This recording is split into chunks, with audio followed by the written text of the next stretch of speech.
Hello and welcome to All Villa No Filler, a podcast about, you guessed it, the world's greatest football team, Aston Villa. Well, there's a lot to talk about in Villa world. There always is. There's always some drama going on, isn't there?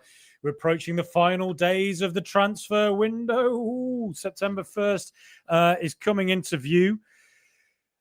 We'll look at that in a second. I've got the whole squad primed and ready to be looked at, and we can look at different roles we think might need filling. I'd love to get your input as well, so please do comment and I'll get back to it. Please do subscribe, like, all the good stuff. Otherwise, also some good news coming out of the fan advisory board, which I'll talk about later as well. Europa League discounts. And transfer wise, I mean, what do you think? What do you think is going to happen? I can see another Villa podcast by Giggs Sharma. Good to see you, Giggsy. Definitely a better Giggs than Ryan Giggs. That's what I say. He said, hello, Frankie. Good to see you, mate. So I can see people are filtering in here. So it'd be good to get your comments later and all that sort of stuff as well. And I'll interact as we go on. Well, transfer wise, look, I think it's been a difficult summer for Aston Villa. We all know that. We all know that Aston Villa have to get down their squad cost ratio to 70% wages to revenue. And we all know that we've been a bit higher than that. Yes, we're all bored of talking about it, aren't we? We're all fed up of hearing about it. But it's just the facts of the summer, isn't it? So, unfortunately, we do have to keep mentioning it and caveating why certain things have happened this summer. Because you look at, say, Nottingham Forest. You think Nottingham Forest have gone on and bought lots of players, as seemingly they have done every single summer since they came back to the Premier League. Though you do have to question, are they just basically on course to do exactly what Villa did and break UEFA rules? We'll see. I mean, I'm not saying that's what they are doing, but you do question with their revenues. And, yes, I know they've sold Anthony Elanga for decent money. Yes, I know they've sold Brennan Johnson in recent years, but we sold Jack Grealish for 100 million quid. And we sold John Duran for 65 million quid. We've sold Carney Chukwuemeka for 22, Jaden Philogene for 22, Cameron Archer for, 15 to 18 million. Kane Kessler-Hayden just now 5 million. So, I mean, I don't think Forest have sold better than Villa have in recent years, and Villa's revenues are going to be higher than what Forest's are at present, particularly. So, quite how Forest are doing what they're doing, I don't know, but that's a different case. But with Villa, look, we're clearly having to be quite working within certain restrictions this summer. Even if we got Champions League, I feel like that might have been the case as well. But we'll just go straight ahead and look at the squad. Players-wise, who do I think might come in this summer still? Well, with days to go, I am not working on any kind of in-the-know knowledge here. I'm not saying this is absolutely what's going to happen, but it feels like Marco Asensio is primed and ready to go somewhere from PSG. He's not going to stay there, is he? And Aston Villa seem like the most likely bet right now. He got the here we go from Fenerbahce early in July. That hasn't happened. So maybe, I don't know, Villa are waiting till the last second to see if there's the best deal possible they can get, because Asensio will be on substantial wages.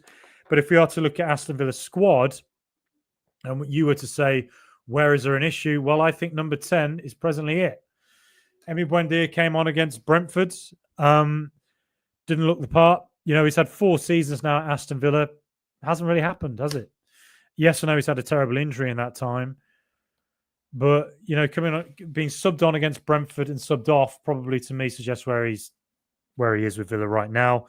Yes, it's difficult to get yourself back to full fitness. Yes, ideally for him, he'd play regularly for the next 2 months at Villa and work his way back into form and fitness, and maybe then he can show what he's made of. But, it's been 4 years now, and sometimes you just look at a player and think maybe it's time to move on and get a fresh coat of paint.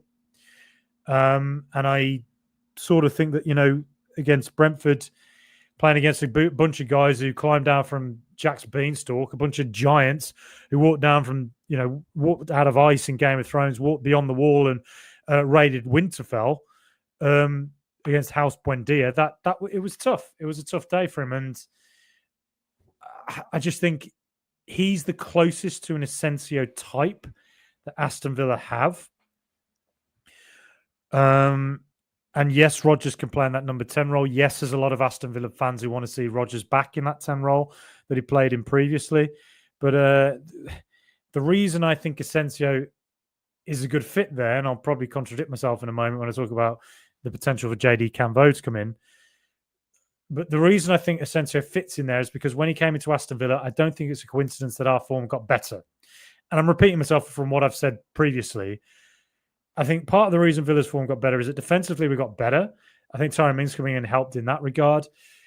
But also, I think Asensio was a player who just held the ball up better in that central position, because when you had Rodgers and Watkins, I think Rodgers could play for Real Madrid one day. I think he's a brilliant player. Watkins, again, another exceptional striker. But there are games where fundamentally the ball just bounces off Watkins and the ball bounces off Rodgers. Or Rodgers beats his man and makes the wrong decision, as happened against Brentford. And I think Asensio is just more reliable at being that player who can play between the lines, get the ball back to goal, duck and weave, put in a clever pass, link up with players on the right, left, centre midfield, and maybe find a through ball to Watkins, as well as scoring goals himself. Asensio can play up front. He can play in that 10 role. So to me, yes, I think Aston Villa do have to start looking at signing players who are younger, have resale value, because next summer I think we could have a real problem on our hands trying to shift a lot of big contracts with Watkins, Martinez, Cash, Conte, players who now elite football clubs, they tend to aim for players in their early 20s. But I do just think that right now Asensio is the profile of player Villa are lacking in that number 10 role. He's a world-class player. He doesn't tend to get injured. It's not comparable to Coutinho. Coutinho's form had dipped off in the years beforehand. Asensio's hadn't. I just think Asensio's a player that Villa could really do with. Yes, I could be there in 2 years' time looking back on this and thinking what an idiot I was, because in the end he did get injured. In the end, we can't sell him on. We're really crippled with the wages we have players on, but I think there was enough from Asensio to look at it and think that is something Villa could do with. But yeah, that number 10 role is where I think Villa needs something else. At the back, Bezo and Martinez, two top quality goalkeepers, were all fine there. It's a step up from Olsen. Maatsen and Dean, two top quality left backs. Mings and Pau Torres, two top quality left centre backs. So it looks like we're kind of well stocked in those areas. Bogard and Ezri Konsa. I think in the last year or two, you would have wanted Villa to have done something, added something at right back and added something at right centre back, because Ezri Konsa needs players to push him to his absolute maximum. See comments coming on. I will get to those in a second. But it feels like Ezri Konsa needs somebody to push him. I think he's a brilliant player, but every player needs somebody to really push them for their position. And Konsa's not had anyone pushing for right centre back now, really. Yes, you could say Diego Carlos was it, but Konsa's not really had to fear too much for his right centre back role. And right now, he really doesn't have to fear for his place. So I think having something in there, i.e. a JD Cambo, to me makes sense. And this is just my opinion, by the way. I'm not passing myself off as some kind of expert. I'm just some bloke who runs a podcast, loves the Villa, watches us every week and watches us enough to think, and watches football enough to think Villa could do with a young right centre-back who can play a variety of roles. JD Cambo is that. He's come into Toulouse since January. He's been playing 90 minutes regularly for them. Clearly, he's established himself at the age of 18. That's a good sign in a very physical league like the Ligue 1 is. And he can also play in CDM, as he's done for Toulouse this season already. Bogard, Unai Emery clearly rates him. He's kept him around. He's a homegrown talent, so he's good for the coefficient in the Europa League. From what I've seen of Bogard so far, and let me know if you disagree, I think his best position is CDM, but we've got Kamara and Nana in those roles.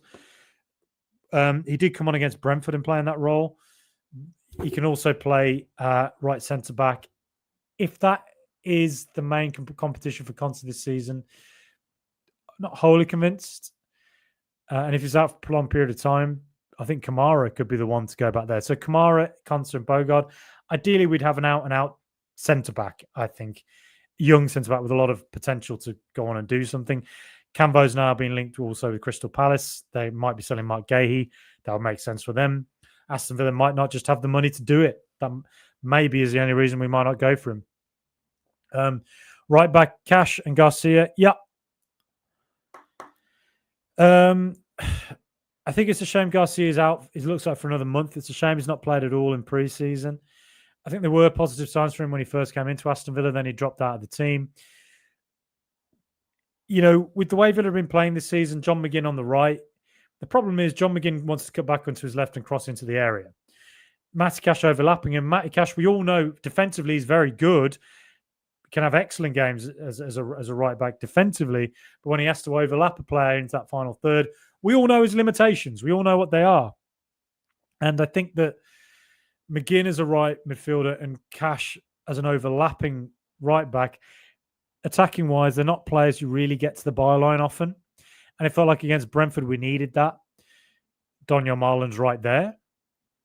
Why he's not starting, I don't know. Maybe there's something about him that he doesn't track back well enough. Maybe that's something that worries Emery in some way. I did think it was time to start Marlin as a right midfielder against Brentford. I know he didn't do much when he came on, but he's done enough since he's come into the club as a right midfielder and as a support striker. As a striker or as an out-and-out striker when he replaces Watkins. That is somebody who scores goals and creates. And maybe it's time for him to start a few games, But yeah, I think having something else in that right centre-back role would be great. Centre midfield, Barkley, God only knows what's gone on there since January, really. You have to assume it's an injury. He hasn't been in pre-season, really, and he's now injured again, or out of the team again. He played really well for us when he first came in. He's not been a terrible signing by any means. 5 million quid, nothing. He's scored some really crucial goals for us. Scored the winner against Leipzig, for instance.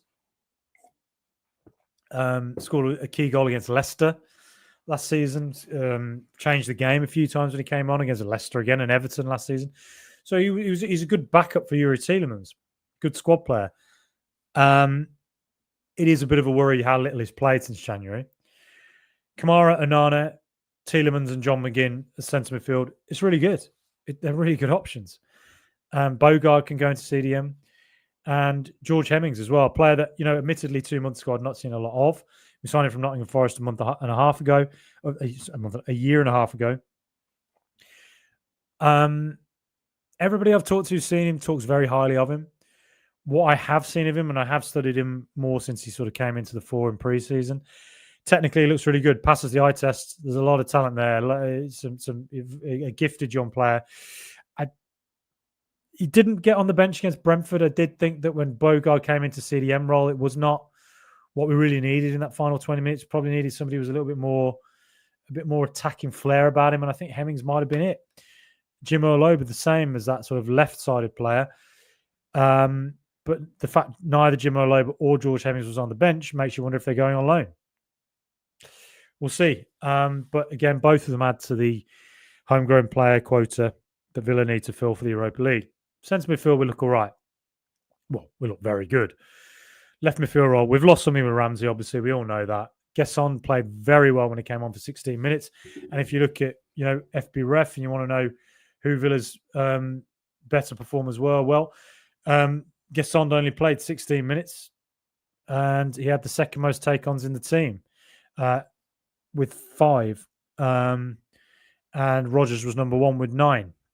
So again, that shows that he was creating something to get going. I was there at the game. I saw it up close. He was by far our most progressive player, it looked like. And all the European podcasts I listened to talk so highly of him. As a hidden gem within Europe. In 60 minutes, we saw something of it. He played on the left, so is that his role this season? We'll see. I did wonder if he might be on the right midfield role. I think we will see him on the right at times this season, but on the left, Illing Jr., I think he'll go on loan. Morgan Rodgers, Gesson, and Jim Oloba. Yes, we lost something with Ramsey, who made that role his own, just with his pace and penetration. It does feel like we've lost a bit of pace there. And when you look on the right hand side, you look at John McGinn and Daniel Marlin. Yes, Daniel Marlin is a player who's played on the right a lot. The fact he's not starting games yet is a bit of a worry, slightly. Maybe I'm jumping the gun there, but it's interesting he's not starting games now. He's been here at Villa for quite a while. We signed him for quite a decent amount of money. Big wages by all accounts. And John McGinn on the right. Yes, Leon Bailey's gone on loan to Roma. He had to go on loan because last season he simply wasn't good enough. 4 seasons at Villa, 2 average, 1 terrible, and 1 absolutely one of the world's best attacking players. We've lost something with Bailey being a player who could draw 2 players towards him to double up on him. We've lost something with Bailey getting to the byline, cutting inside on his left as well. He always felt like in that season, 23-24, he was going to do something. He was absolutely fantastic. And yes, we've lost something by him not refining that form. And it was too much of a risk this season where Villa have to get their wages down. It was a risk we're taking in the sense of send Bailey on. He needs a fresh coat of paint, maybe a bit like Buendia does, because simply last season he wasn't good enough. And you can't trust him to go and refine that form again this season at Villa Park. You can't. So, yes, we missed something. And yes, it's a move that probably had to be made. Ramsey and peak Bailey not being in the team, yeah, it's a loss. But it feels to me at least, and let me know what you think, Villa could just do with something else on that right, stick McGinn back on the left, a right-sided player, maybe Gesson will end up being it. Somebody who can more proactively get to the byline and cut a ball back. A number 10 role, that Asensio role, it feels like Villa needs something. And that right centre-back role, it feels like Villa needs something. Is it possible that we can do all of that in the coming days? Probably not, just with the restrictions we're under. Particularly when it comes to UEFA rules, having gone over their spending limits in the last few years. But we are linked with Christopher Nkunku and Nicholas Jackson. They haven't gone anywhere yet. Nicholas Jackson is the one who really excites me. If you look at his time at Villarreal, if you look at his time at Chelsea, he's 25 years of age, so he's a good age. He's still ahead of his peak years. He's worked with Unai Emery before. At Villarreal, he really excelled. He was a fantastic player there. At Chelsea in his first season, he's a bit slow to start, but then he got going and he was brilliant. I think last season, he was in a difficult situation where it's a squad that was a little bit of a basket case, even though they did get to, they won the Conference League and they get Champions League. It still was a bit all over the place. So if Jackson were to come in, I think the numbers we've seen from his Villarreal in 2 seasons with goals and assists at Chelsea, to me, I just think it's a chance too good to turn down. Yes, he's more heavily linked with Bayern Munich. When I first heard the link, I thought no chance at all. But if he's on a longer contract, his wages are actually more manageable than you maybe would think with a player of his level. Then, a player of his ability and somebody who wants to come to the club, if that is indeed what he wants, with Bayern Munich, Chelsea have put enough players out there. They're close to the limit of how many players they can send out on loan abroad now. It might be one more they can do. So Nkunku is linked with Leipzig. Jackson is linked with Bayern. Maybe only one of them can go. I personally would prefer it to be Jackson that comes to Villa. Younger and better. I think it'd be a great signing for Villa. I'd be really excited about it. And somebody who can play on the right as well. Maybe he could go into that Ramsey role if he had to. But he is a striker. And I think somebody competing with Watkins, then you've got 2 absolute top strikers there who can come in and do the business. If it's Nkunku, he was looking a really exciting player, and then Chelsea signed him, and he entered the Chelsea vortex, where a lot of players enter and struggle to walk out of. Hello, Carnage Chukwuemeka. I think he's worked with Emery before at PSG. Yes, he's got elite club experience in Chelsea and Leipzig and PSG. I wouldn't be blown away by it, but then at the same time, he's the type of player who needs a fresh coat of paint. I mean, said that a few times already, and somebody that Unai Emery has worked with in the past. And he's the type of player that sometimes when a player falls by the wayside, if they start working with Unai Emery, they refine their form. Basically, that was the entirety of Aston Villa's squad when Unai Emery came into the club and replaced Steven Gerrard. And look at the levels all these players went to. So, yeah, I think Nkunku, yes, he didn't play well at all last season, really, for Chelsea, but he has that experience. And if he were to come into Aston Villa, yes, he's a player who I think Aston Villa are taking a little bit of a risk on, but he's somebody that Villa could maybe get to a much higher level. Do I think it's possible with his wages? I don't know. I'd be reticent to say it is. But yes, as Jacob Tanswell said to me in my interview with him last week, expect a busy week. I expect something to happen in the next few days at least. So, yeah, I can see a few comments coming in. But looking at our squad, that's kind of the assessment I have. Yes, Watkins and Zepkin and Redmond are the two strikers. Marlon could go up front. Gesson could go up front. And were Jackson or Nkunku to come in, then you'd say we're pretty well stocked up there, aren't we? But we'll see. We'll see. Not overly confident with Villa's wages and all that kind of stuff, but we'll see. We'll see what can happen. I will get to another thing in a second with the fan advisory board. I think it's worth mentioning. Black Country Villain, good to see you again, mate. Asensio, Jackson, Garnacho, Camvo, and an RB would be great, says Gig Sharma. Yeah, agreed. I'd love that indeed. Not sure it's possible, though. Not sure it's possible. I think that's why Villa have had a very quiet summer by and large, just with the financial restrictions we're currently facing. Slef, the 12th hour transfer market policy is very daunting for us fans. It is. Very much is. Dennis White, good to see you again, mate. Hey, Frankie, if Villa sign another striker, I reckon Unai will push Watkins out left. He does love attacks from the left and has pace. Yeah, I think personally, Watkins is somebody who's just a striker now. That's his bread and butter. I can't see him playing anywhere else with Villa. Maybe I'm wrong, but not sure I see it. Slef, how many signings can we expect to make with the SCR money now freed up and remain within the rules? Low wage for incoming. Asensio wages may mean 3. I mean, we've shifted a lot of wages. You know, Moreno's gone, Dendonka's gone. Even small wages, Kessler Hayden's gone. Ramsey's gone. Bailey's gone. So that's a fair old chunk, and that's just a small number. There's a lot of others who've gone as well. Olsen, another one. You know, you'd think there's got to be a couple we can bring in. You'd think. I don't know an exact number. If we get Asensio, he's going to have to take a wage cut, but he'd still be on substantial wages. We'll see. We'll see where that goes. DJ, double pivot of McGinn and Tielemans. They provide tempo and drive with the front four of Gesson, Marlon, Rogers, and Watkins. Yeah, I wouldn't mind it if we play.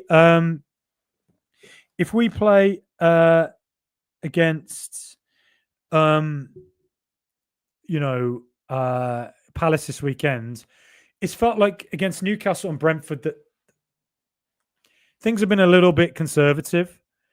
Things have been a little bit. I sort of get it with Newcastle. Brentford, I don't.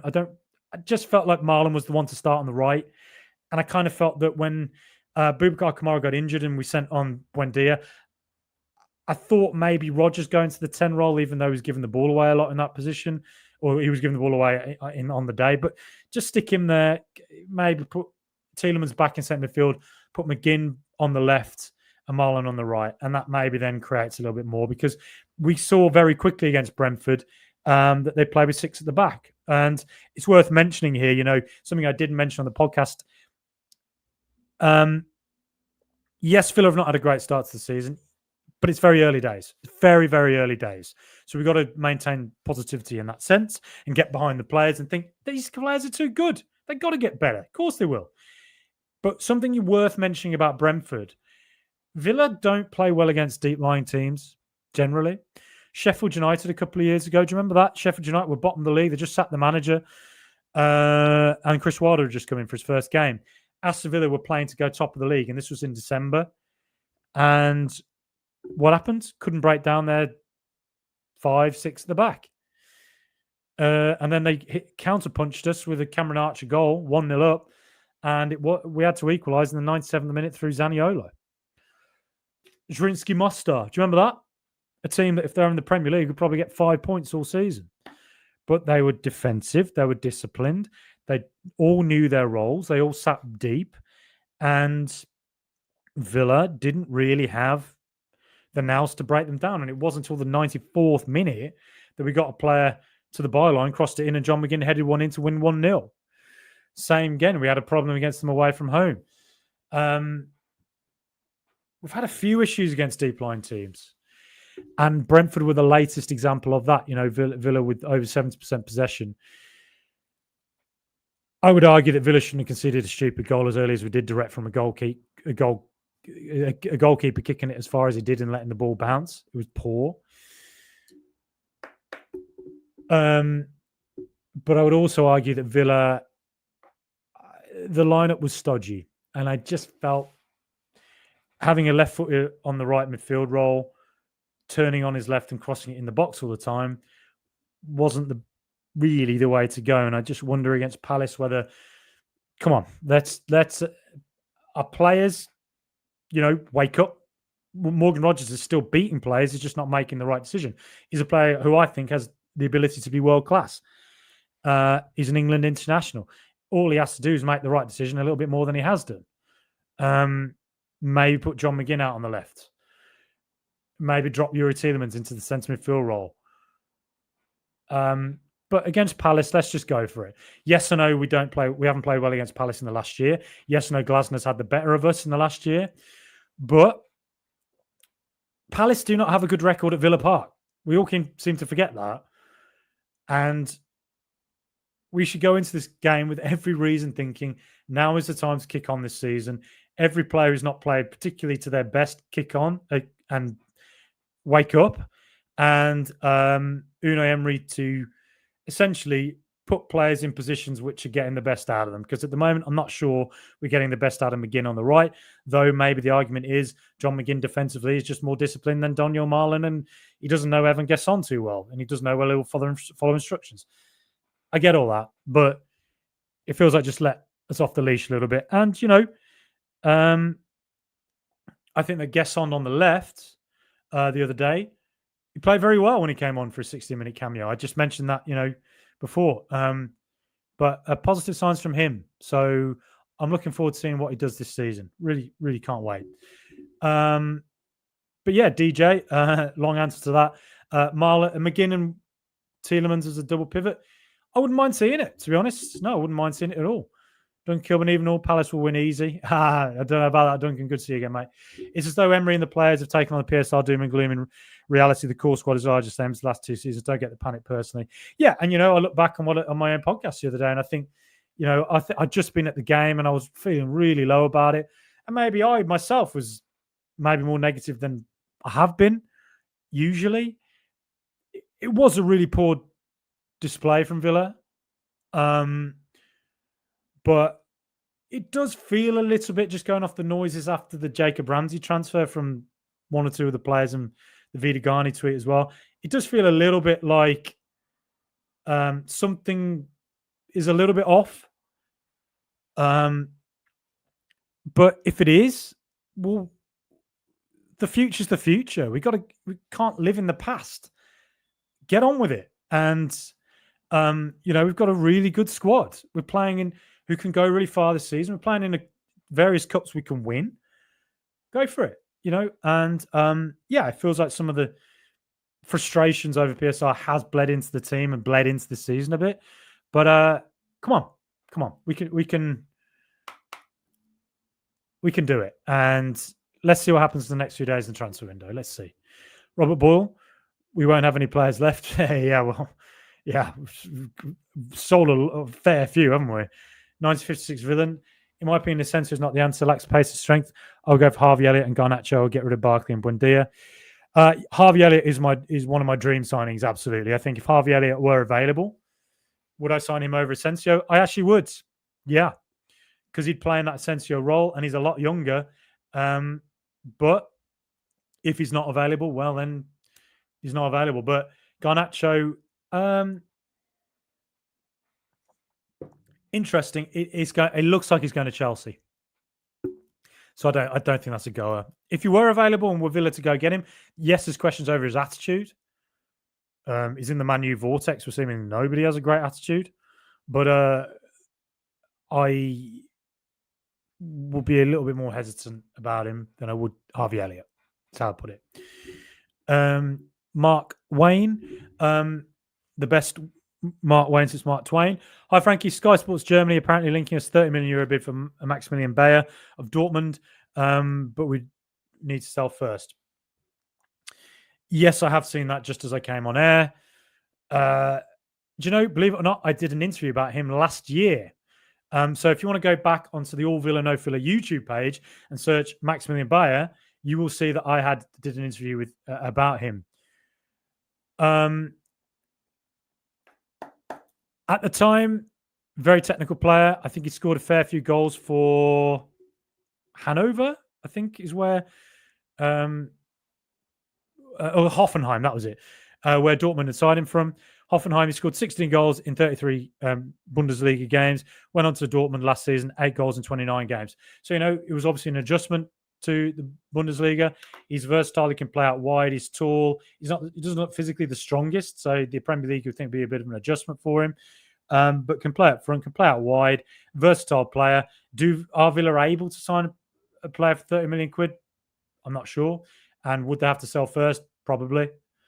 But he's a player with high upside. 8 goals in 29 isn't brilliant.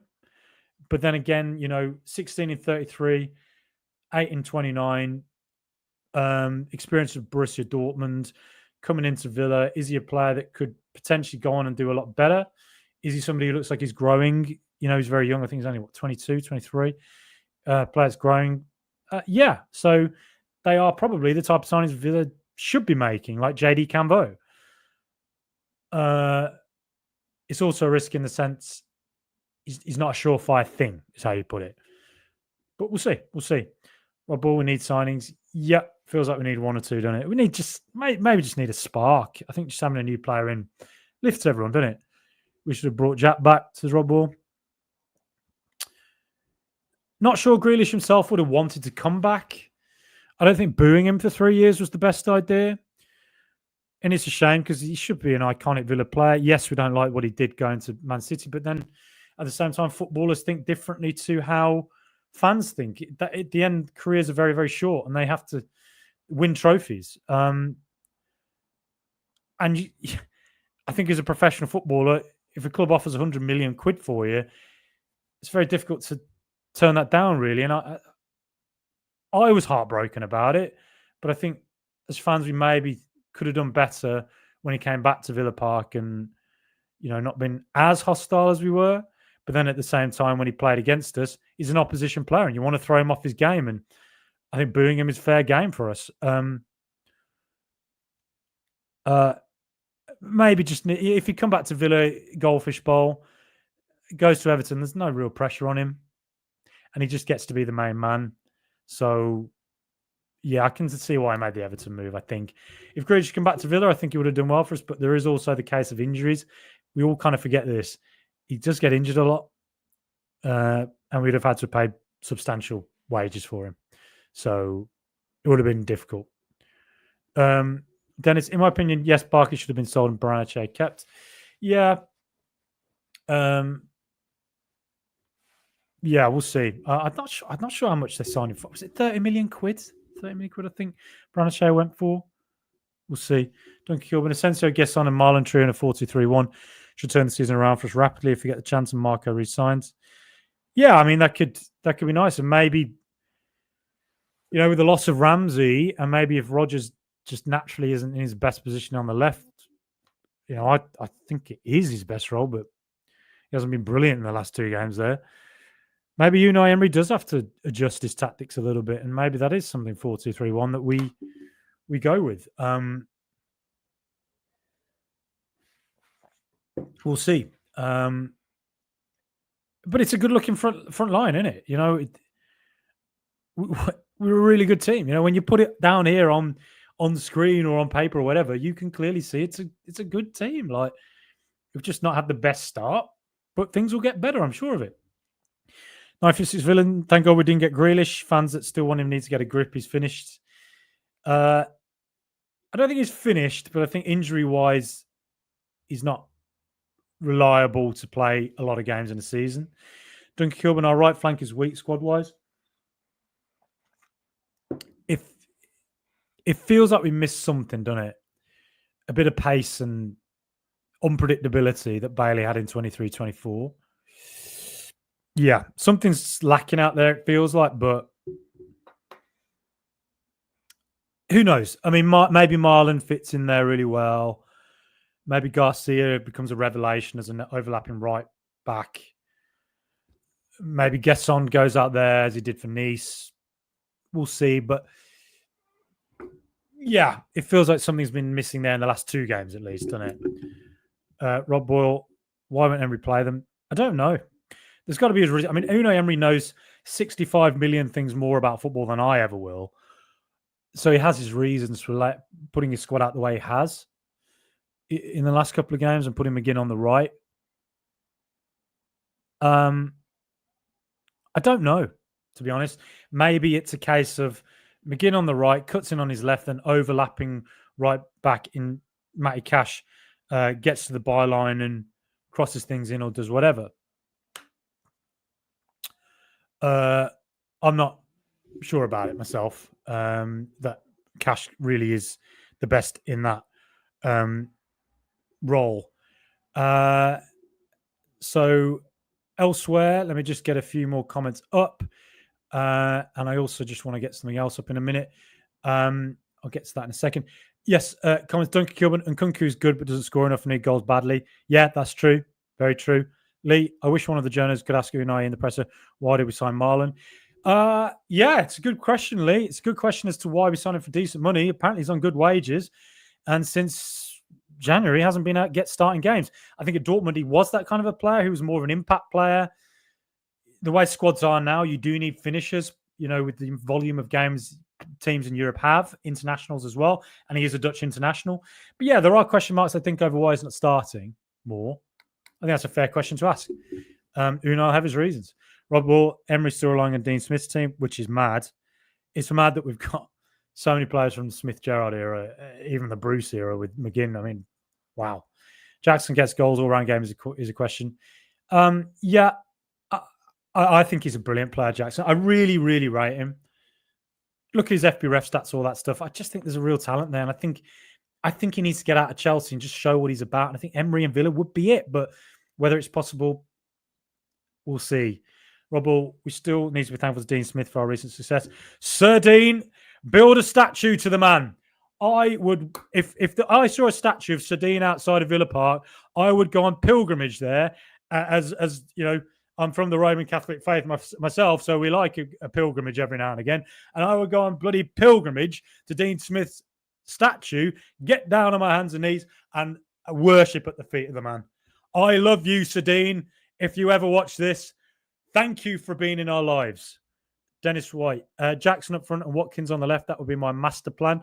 Well, Dennis, hopefully I'll see you again at the Aston Social this season and we can talk about your master plan. Talk about it. I like the idea of it. Duncan Kilburn, Jeremy Pino, hat-trick incoming. Oh, God, yeah. Another player who played with Emery, I think, at Villarreal. Top player. Palace to sign well there. Sign well. You know that if he debuts against Villa, he's going to have a good day out. Look, with Palace, I think what we need to learn is from the FA Cup semi-final, play with width and attack them. We had Dean and Pau Torres as our left centre-back and our left-back against Palace. I thought walking into the stadium, I was surprised when I saw that because I thought it should have been Maatsen who, forces them to their right midfielder to stick a bit back when we try and overlap down at the left. And I thought Mings, just as that leader at Wembley, was what we needed. But one of the big problems we had was Rodgers on the right and Asensio as the number 10. And we had no width at all. They were coming in and we were being too narrow. And Palace are a team who likes to play with width. And then when Bailey came onto the pitch, one of his actual better performances last season, he was really good. And suddenly Palace were forced back and suddenly we were creating things. I just think we've got to have width against Palace. And we just got to be defensively disciplined that when they try and hit us on the break, the players who are playing out wide track them in. But then when they do that, and if we win it back, well, then it opens gaps up as well to hit them on the break. And that's what Villa love, isn't it? Yeah, I think... Villa going to have to wear a Pino. But Unai Emery will know him well. Hopefully he'll have a plan for him. Felix has boiled. God, no. That man is...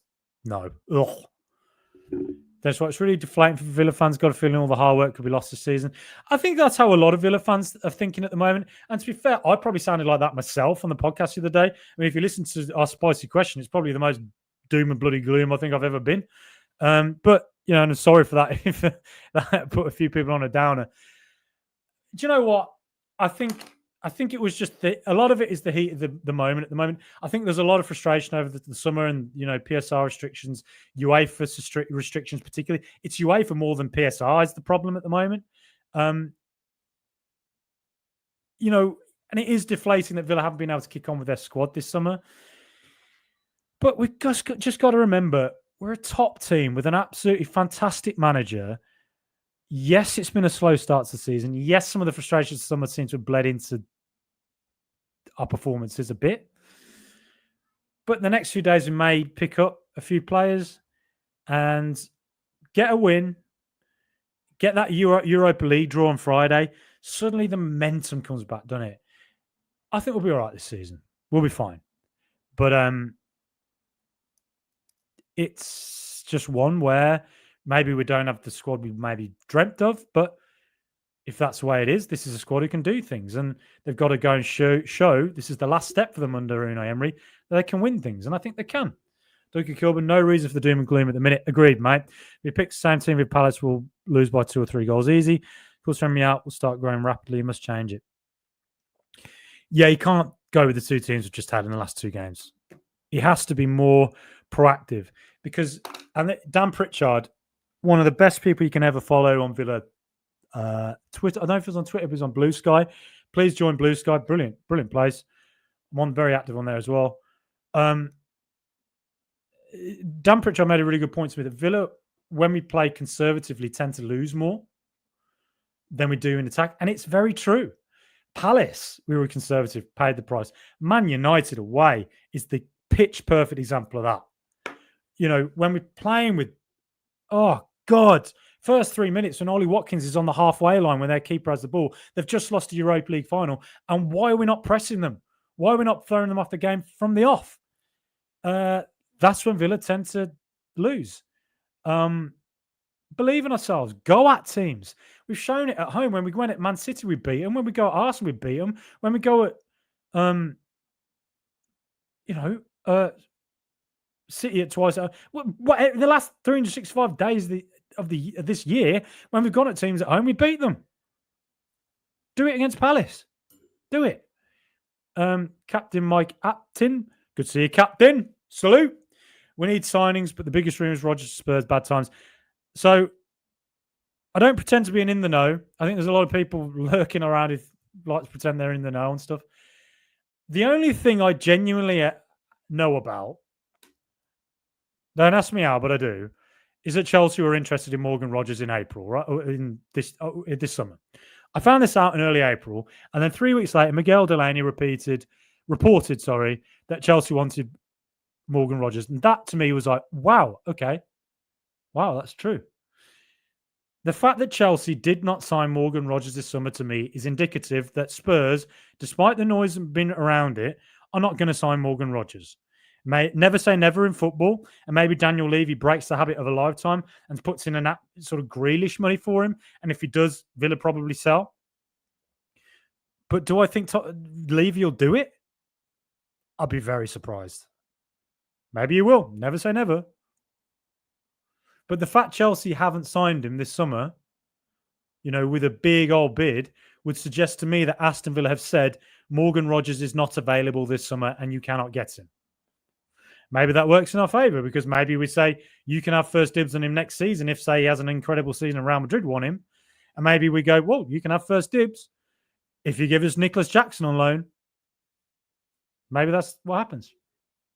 But it seems very much the case that Villa don't want to sell Morgan Rogers. And Spurs, I just don't see it with Levy. But never say never, but I don't see it. Robert Ball, Premier League and monitoring Villa's transfers. You can't sell players too high a fee, buy them too cheap. Yeah, it's more UEFA at the moment. I think UEFA have much stricter rules on PSR than the Premier League does. We have 110, 105, forget the exact figure now, 105 million loss limit in the Premier League. I think it's about 60 or 70 million in UEFA. So we're way over that in the last 3 years. And Villa have to do something about it with our wages as well. And Villa are making moves to do that. It's tough. It's tough. But it is the way it is at the moment. And I think we have the team to get us through this. I'm expecting us to beat Palace. Rob Ball? Yeah, same. Let's do it. Palace won their trophies. They're no longer the underdog. Yeah, I mean, they're a brilliant side. Teams are preparing for them better now. Not a happy dressing room. I'd say the noises after the Ramsey move were a bit of a concern. Maybe there's one or two frustrations. And yeah, we've had 3 years. A lot of these players have played for Emery for 3 years, which is very intense. And maybe with intense managers, you do need to refresh it. Unfortunately, we can't. But look, I mean, this dressing room, we're lucky to have players like Mings, McGinn, brilliant attitudes, players who really lead from the front, keep people in shape. I'm glad we've got them there to help us see us through. Mings McGinn should not have publicly commented on the Rams transfer, in my view. Yeah, it was a little odd. I'll agree with that. Mr. Tech, it's good to see you. You're saying really nice things. Just honestly, this team is way off at the moment. We need Fatawu, Elliott, Rabiot, yes, willing to sell Rogers to get him in. Fatawu, that's an interesting one. I've not seen that Villa link with him. I watched him heavily for Leicester last season. I remember I studied him right at the start of last season because it was before Villa played Leicester early doors in the 2-1 win, Duran's header. Fatawu was a player who's really good at beating his man, sticks to the right, and gets a lot of assists. He's been at Leicester a little while now, and he did all right in a poor side in the Premier League last season. Certainly looks like a player who's got high potential and he's young. And yeah, Villa needs somebody who can go on the right and beat a man. So with Villa to sign Fatawu, yeah, I'll be happy with that for sure. But I haven't seen any links to him, which makes me think if Villa were linked with him, maybe by now we would have been. But we do things quietly, so who knows? Maybe Elliott, I'd be going down to the pub and buying everyone a pint. Rabiot, I don't love him. He's a brilliant player, but he's expect drama. That happens. Duncan Kilburn, Elliott is certainly much younger than Asensio. Will he develop into as good a player, though? Always a trade-off. Yeah, I mean, Asensio's a better player. Elliott, a lot younger, and I think he's a brilliant player. I just think he's brilliant. Rob Ball, can we sell Rogers for too high a fee because Premier League monitoring transfer fees?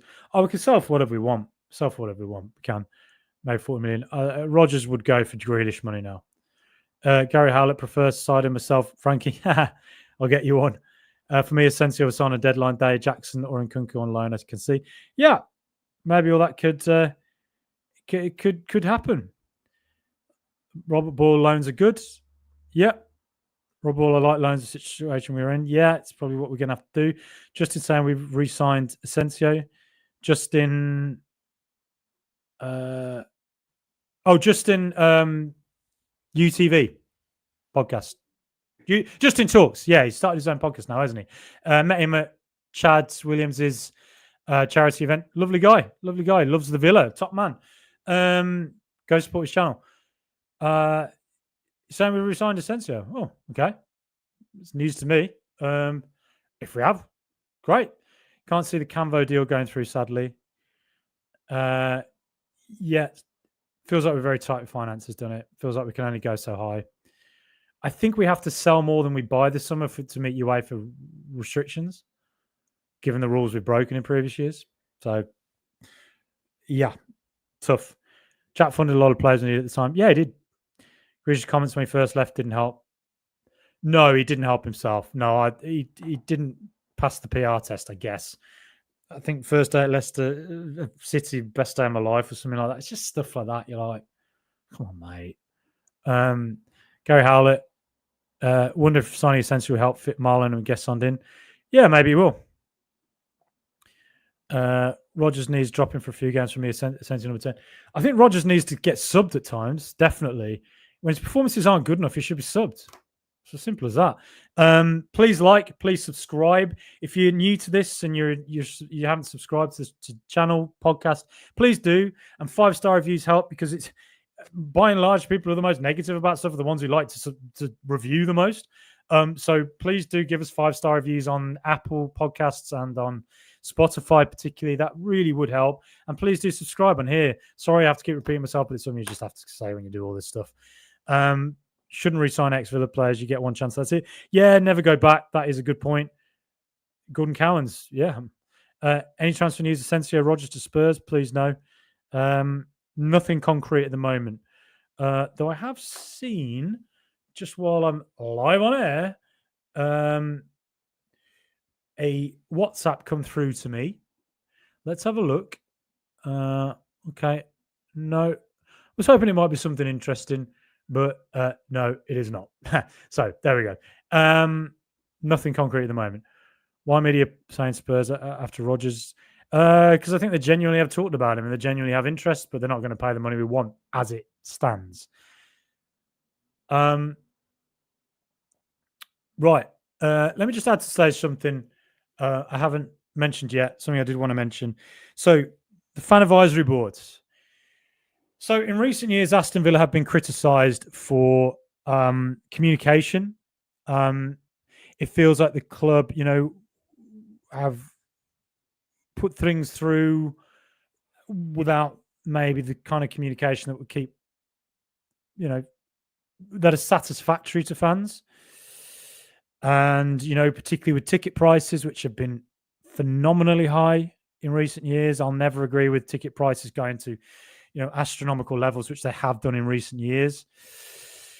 But a good move today from the fan advisory board, and I just wanted to quickly point this out, that Francesco Calvo, from everything I've heard from those who were at the advisory meeting yesterday or those who know people at the advisory meeting, it was a brilliant start. And Calvo's communication was really good. It was polite. And just here, the Villa website has said that there is a commitment from Calvo, president of business operations, who's replaced Chris Heck, to attend all meetings unless business travel does not allow. That is a big change. And that is a really positive sign from Aston Villa. They are very willing to listen and communicate with the club. They're willing to do it and not, send a representative and not be there in person to answer questions that are going to be contentious, because they're still going to make decisions that are going to be contentious, but also explain their side of it, and also explain in person really positive things as well. And I think that's a really, all the noises I've heard from the meeting yesterday are really good. Really, really good start from Calvo. And I'll also just say this: discount Europa League ticket bundles. I'll just read this out to you, particularly for those who are listening on audio. Aston Villa is pleased to announce a 20% discount on UEFA Europa League ticket packages for season ticket holders and members. As we embark on a third successive season of European competition, nice to hear that, isn't it? The club would like to reward the loyalty of supporters who wish to attend all 4 league phase matches and once again be a part of those unique European nights that have graced Villa Park for the past 2 years. When purchasing a 4-match bundle, season ticket holders will receive 20% off the previously announced season ticket holder price. Members will receive a 20% off the previously announced general admission price, which I think was over £70, was it? And members will receive 20%. Sorry, just repeating myself there. While GA Plus members will also receive a discounted rate of 20% off the GA Plus general admission price, seasonal hospitality members who purchase additional European matches on a game-by-game basis will receive a 20% discount when buying all 4 Europa League home fixtures. Further specific information for hospitality members will be shared ahead of tickets going on sale. I think that's a really positive move from Aston Villa, and it shows they're not tin-eared. Shows that they've listened, to criticisms of ticket prices, some of the frustrations from Villa fans about communication, some of the decisions made in recent years. Though, of course, I would always, you've got to say about the club as well. The club are operating under very difficult circumstances, and they have had to move at warp speed to up revenues. And we're seeing that with the new warehouse coming in. That's going to be brilliant. Can't wait. The new North Stand, again, brilliant. Can't wait. Changes they've made to hospitality offerings. Yes, I know the prawn sandwich brigade isn't for all of us, but it is something that modern clubs have to do. Upping the attendance numbers, concourse changes, the club shop, which has been a fantastic innovation, as well as Villa being in JD shops around everywhere now. See them in airports. I see them in London. Villa shirts on sale. That's a big change. You see Villa shop in the Bullring in Birmingham. All of this is putting the revenues up, as well as they're going up by being involved with the European competition. It's a club that's moving forward off the pitch. It's a club that's moving forward on the pitch. The stadium's getting better and will keep us competitive in the years to come. Hopefully, Adidas, Betano, all of that again, much better. Advertising videos. The recent one with the club, with the players flying into the sky. The Ozzy Osbourne, rest his soul, video last year.